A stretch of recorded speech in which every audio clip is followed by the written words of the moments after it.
Hello students, आज की class में हम नया चैप्टर स्टार्ट करने वाले हैं, that is physical and chemical changes. This is your chapter 2।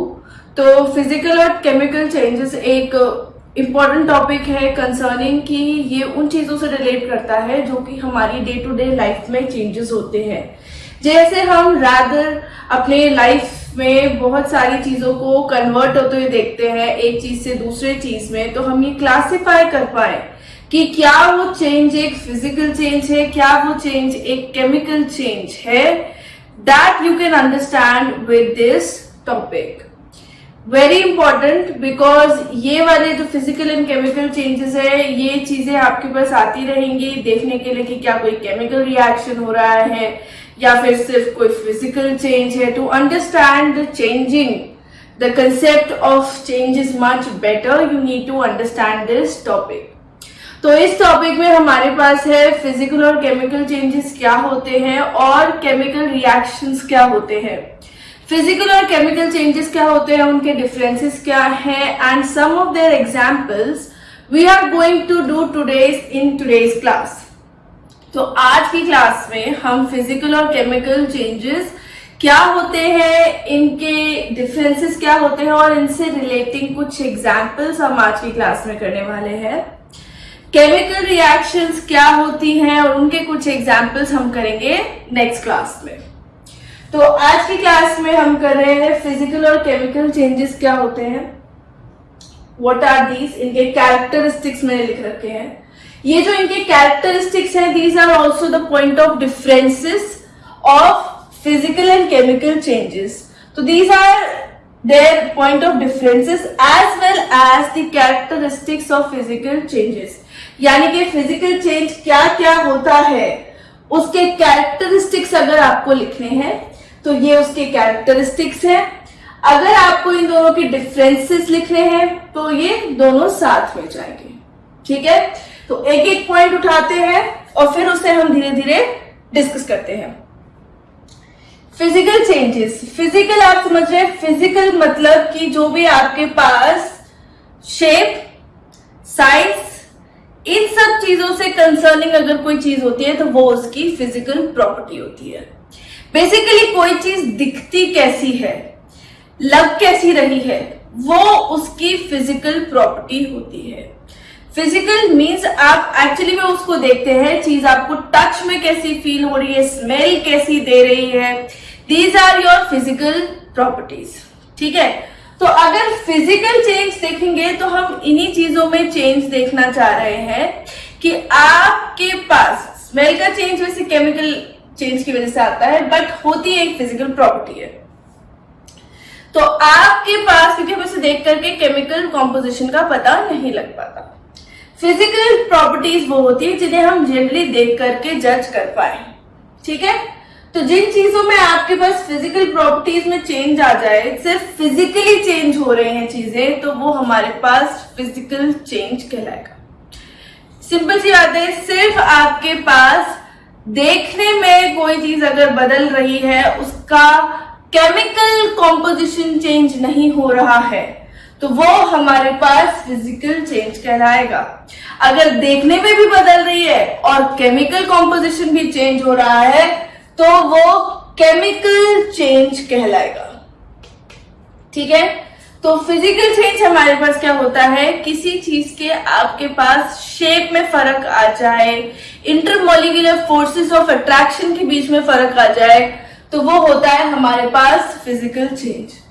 First point, it is a temporary change. Temporary change कहने का मतलब है कि ये परमानेंट चेंज नहीं होता, ये थोड़ी देर के लिए होता है, फिर वापस से कन्वर्ट भी कर सकता है। ऐसा नहीं कि कोई चीज बन गई है तो वो वैसी की वैसी ही बनी रहेगी, वो वापस से कन्वर्ट नहीं हो पाएगी। तो it is a temporary change. ठीक है, and also you can see it's this change can be easily reversed. तो इजीली रिवर्स अगर हो सकता है तो ये हमारे पास एक टेम्पररी चेंज हो जाता है। जैसे मान लीजिए हमारे पास वाटर से आइस बन रही है, आइस से वाटर बन रहा है, या वाटर से अब आगे चले जाइए, जैसे लास्ट चैप्टर में हमने पढ़ा था मैटर एंड इट्स कॉम्पोजिशन में inter conversion of states of matter. तो वो हमारे पास एक एग्जाम्पल है फिजिकल चेंज का, क्योंकि आप किसी भी सब्सटेंस को उसका कॉम्पोजिशन चेंज किए बिना अगर आप सॉलिड से लिक्विड कर रहे हैं, लिक्विड से गैस कर रहे हैं, तो वो हमारे पास फिजिकल चेंज होगा। ऑल्सो इसका रिवर्स प्रोसीजर जो होगा वो भी हमारे पास एक फिजिकल चेंज होगा, यानी कि गैस से लिक्विड और लिक्विड से सॉलिड। ऐसे ही गैस से डायरेक्टली सॉलिड या सॉलिड से डायरेक्टली गैस, ये भी हमारे पास क्या होगा, फिजिकल चेंज। ठीक है, तो it is a temporary change, it is not a permanent change, it is a temporary change. ये आपके पास पलट करके वापस में कन्वर्ट हो सकता है।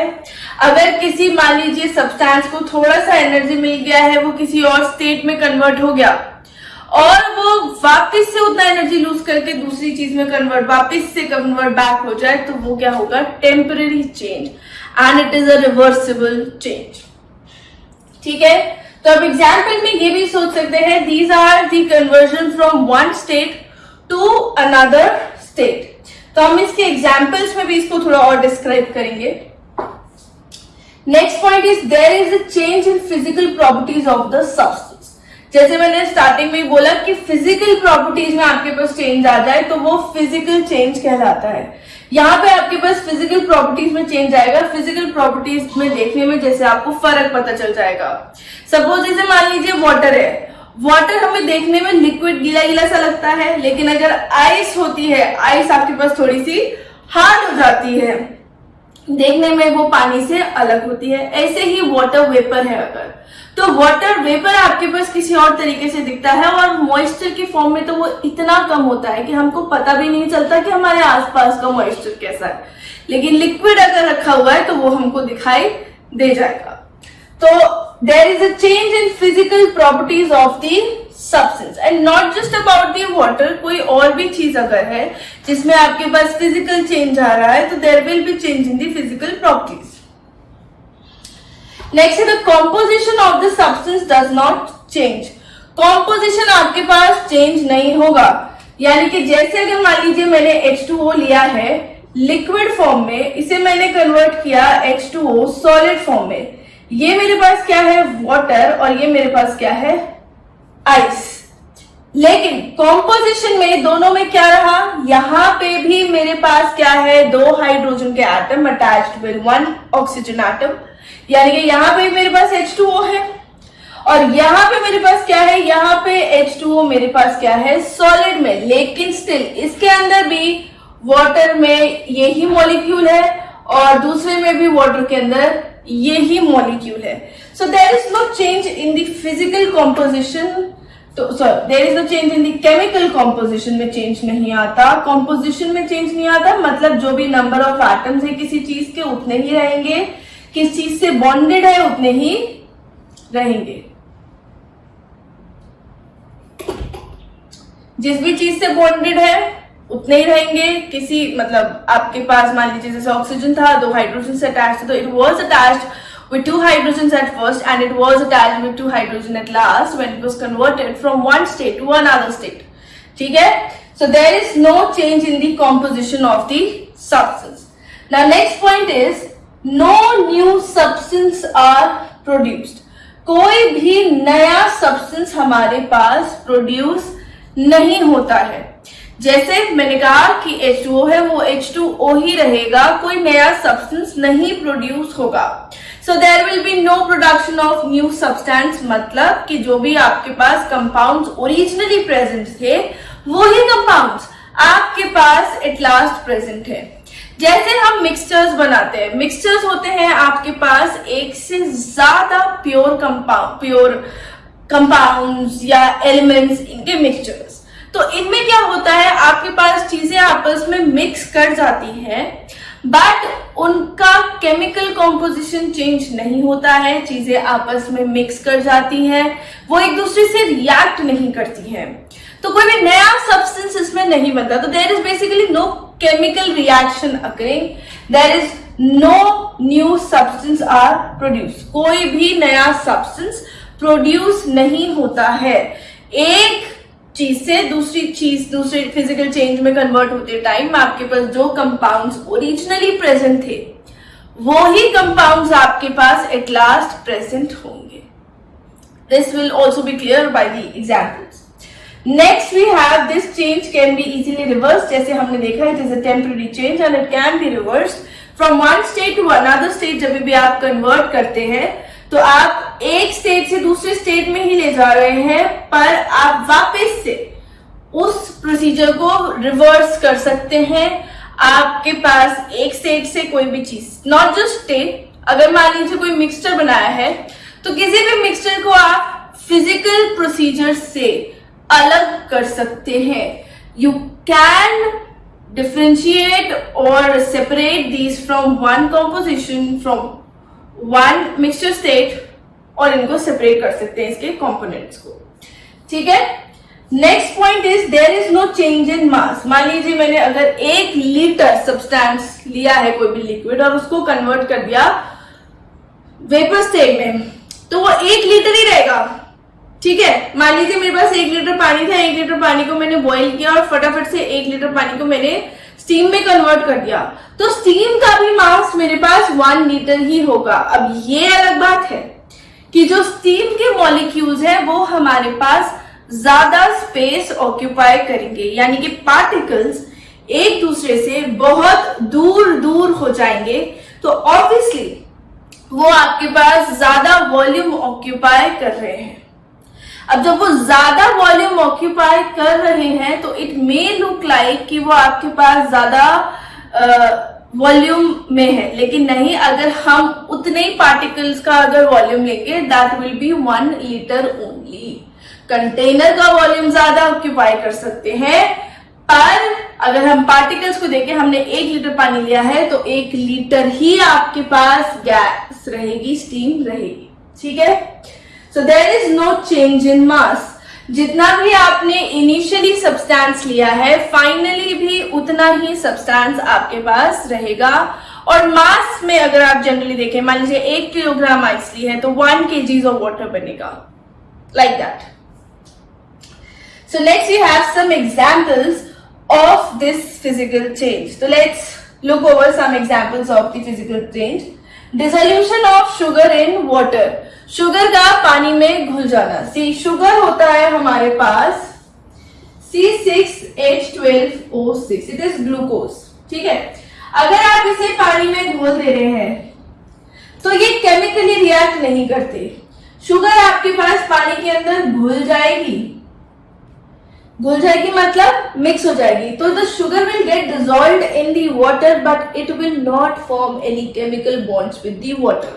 तो ये आपके पास फिजिकल चेंज किस प्रकार से है कि आपने चीनी, जो हमको बहुत ज्यादा सॉलिड दिखाई देती है, अगर आप जनरली अगर शुगर का स्टेट देखें तो शुगर हमारे पास सॉलिड क्रिस्टल फॉर्म में होता है, हमने उसे लिक्विड के अंदर मिक्स कर दिया, तो नाउ यू कैन नॉट सी दो solid crystals when it is dissolved in water, क्योंकि अब शुगर आपके पास पानी के अंदर बहुत अच्छी तरह घुल गई है। They are both mixed well, तो दोनों आपस में घुल चुके हैं। अब आप वो सॉलिड क्रिस्टल्स को नहीं देख सकते उस ग्लास ऑफ वाटर में। ठीक है, आपको क्रिस्टल्स नहीं दिखाएंगे। तो आपने देखा एक फिजिकल जैसी उसकी प्रॉपर्टी थी, जैसे देखने में दिख रही थी आपको, now that is completely change जब वो आपके पास वाटर के अंदर घुल चुकी है, but it is not forming any chemical bonds with the water, यानी कि ये एक टेम्पररी चेंज है। और अगर आप शुगर और वाटर को अलग करना चाहते हैं तो you can do that.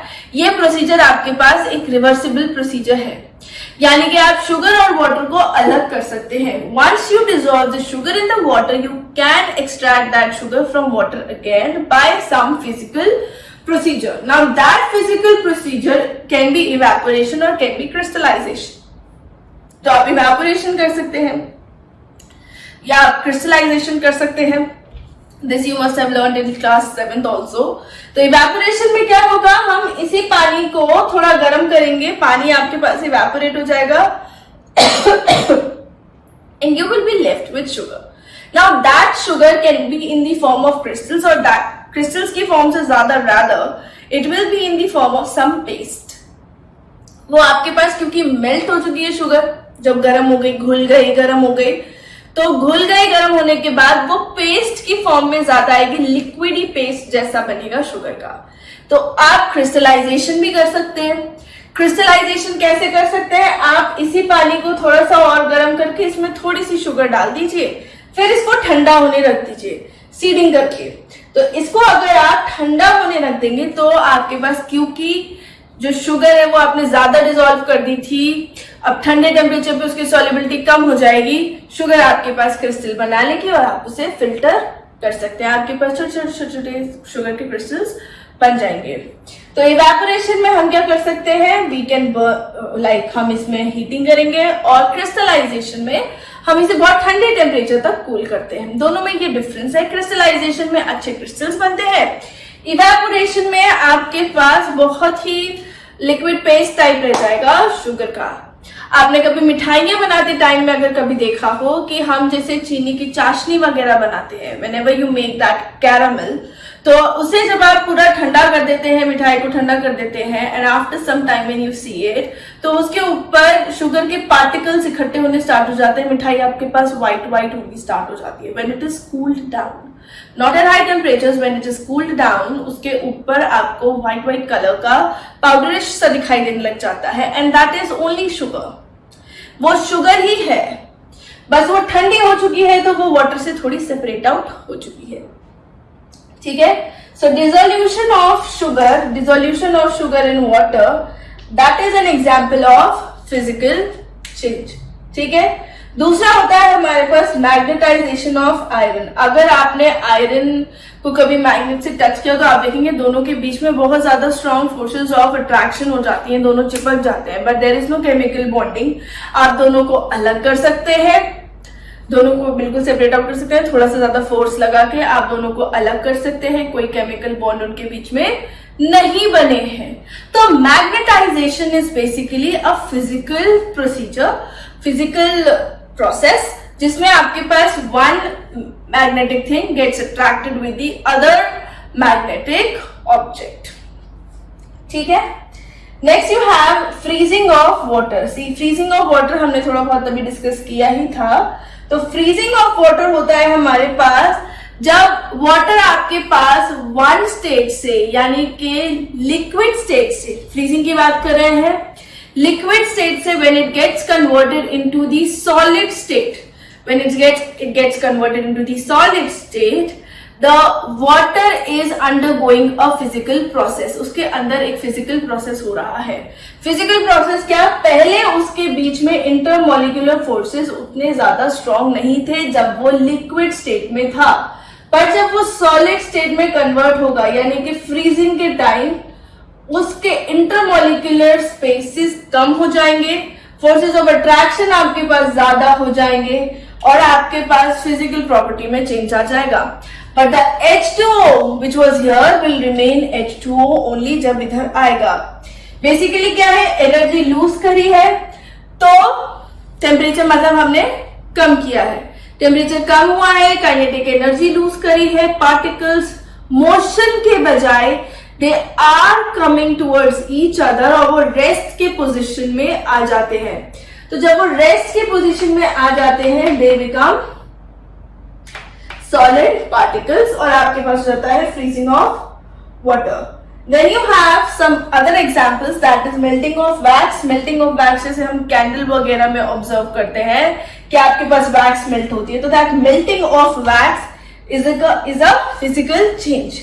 Next we have melting of butter. Butter जिसे आपने देखा होगा, generally it is in condensed solid form, लेकिन उसके बाद में अगर उसको थोड़ा सा हीट अप करते हैं तो वो आपके पास लिक्विड से स्टेट में कन्वर्ट हो जाता है. So that is your physical change. So this liquid and solid and vapour is not only for water only, बहुत सारी अलग अलग चीजों में भी लगते हैं मेल्टिंग के प्रोसीजर्स. तो जैसे आपके पास मेल्टिंग ऑफ वैक्स है, मेल्टिंग ऑफ बटर है, this is your physical change. ठीक है. तो next we are going to talk about chemical change.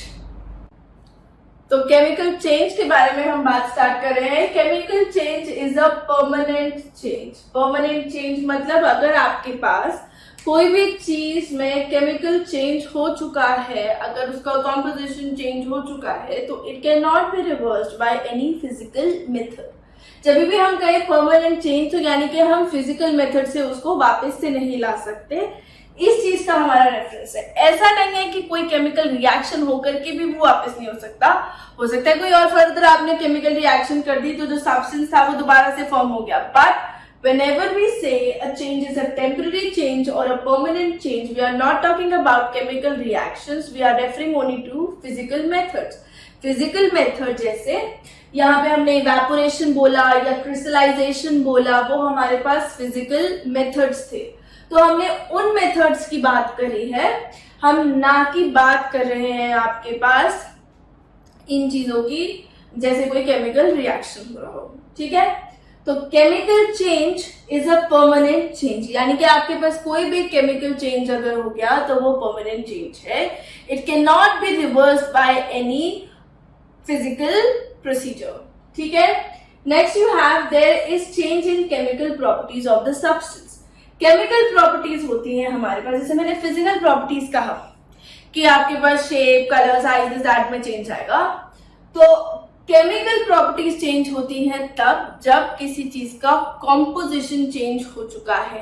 Chemical properties तब चेंज होती हैं, जैसे मान लीजिए पानी के साथ रिएक्ट करने पे कुछ और प्रोडक्ट दे रही थी और अब पानी के साथ रिएक्ट करने पे कुछ और प्रोडक्ट दे रही है। यानी कि अगर इनिशियली मेरे पास कोई एक्स था, वो कन्वर्ट हो गया वाई में, तो एक्स किसी और तरीके से वाटर के साथ रिएक्ट करता था और y किसी और तरीके से वाटर के साथ रिएक्ट करता है। तो this is the change in the chemical properties, यानी कि अगर किसी चीज के साथ रिएक्ट करने पे क्या प्रोडक्ट बनता है, इनमें चेंज आ जाए of the reactant and the product, ये हमारे पास केमिकल प्रॉपर्टीज का चेंज कहलाता है। ठीक है, next we have the composition of the substance changes. Composition substance का बदल गया। जैसे मान लीजिए मैंने आपसे कहा कि अमोनिया गैस थी मेरे पास, अमोनिया गैस में केमिकल चेंज आया, अमोनिया गैस टूट गई नाइट्रोजन में और हाइड्रोजन अलग हो गए इसमें से। ठीक है, तो ये मेरे पास अमोनिया था, ये अलग हो गया नाइट्रोजन में और ये अलग हो गया हाइड्रोजन में। तो हम देख पा रहे हैं अमोनिया के अंदर आपके पास एक नाइट्रोजन था 3 हाइड्रोजन के साथ अटैच, और हाइड्रोजन गैस में सिर्फ हाइड्रोजन हाइड्रोजन, नाइट्रोजन गैस में सिर्फ नाइट्रोजन नाइट्रोजन। तो अगर हम इनका कॉम्पोजिशन देखें और इसका कॉम्पोजिशन देखें तो बिल्कुल अलग है। सो द कॉम्पोजिशन आपके पास चेंज हो चुका है। ठीक है, कितने नंबर ऑफ एटम्स बनेंगे इससे हम नहीं देख रहे हैं, अभी हमारा बैलेंसिंग से मतलब नहीं है। We are just talking about कि पहले एक अमोनिया का मॉलिक्यूल था, अब वो कन्वर्ट हो चुका है आपके पास नाइट्रोजन के मॉलिक्यूल में और हाइड्रोजन के मॉलिक्यूल में। हाइड्रोजन के अंदर एक हाइड्रोजन दूसरे हाइड्रोजन से अटैच्ड है, नाइट्रोजन के अंदर एक नाइट्रोजन दूसरे नाइट्रोजन से अटैच्ड है, और अमोनिया के अंदर एक नाइट्रोजन 3 हाइड्रोजन से अटैच्ड थी। So we can say that the chemical composition of the substance has been changed. So the composition of the substance changes in a chemical change. तो ये chemical change है। अब वापस से मुझे अगर इन दोनों को इसमें convert करना है, like if I want to see if it is a permanent change or a temporary change, तो ये अपने आप वापस से convert नहीं होंगे, कुछ मुझे इनका रिएक्ट करवाना ही पड़ेगा, कुछ रिएक्शन होगी ही। ठीक है, next we have new substances are produce. हम देख रहे हैं नया सब्सटेंस प्रोड्यूस हो गया है। जैसे मान लीजिए हमारे पास कैल्शियम कार्बोनेट है, ये दे रहा है CO2 एंड कैल्शियम ऑक्साइड। तो एक कैल्शियम कार्बोनेट से मेरे को कार्बन डाइऑक्साइड और कैल्शियम ऑक्साइड मिल रहे हैं, ये नई चीजें मिल रही है मुझे एक चीज से। तो जब केमिकल चेंज हो रहा है, मेरे पास कैल्शियम कार्बोनेट से कैल्शियम ऑक्साइड और कार्बन डाइऑक्साइड बन रहा है, which are further new things. इनके कुछ अलग केमिकल प्रॉपर्टीज होंगे और इसके कुछ अलग केमिकल प्रॉपर्टीज है। This is soluble in water, this is not soluble in water. ठीक है, this change can not be easily reverse. ये इजीली रिवर्स नहीं होता, आपको कुछ बहुत ज्यादा स्पेशल कंडीशंस लगाने पड़ते हैं, या फिर आपको फर्दर कोई केमिकल चेंज करना पड़ेगा जिससे आपके पास ये चेंज रिवर्स हो पाए।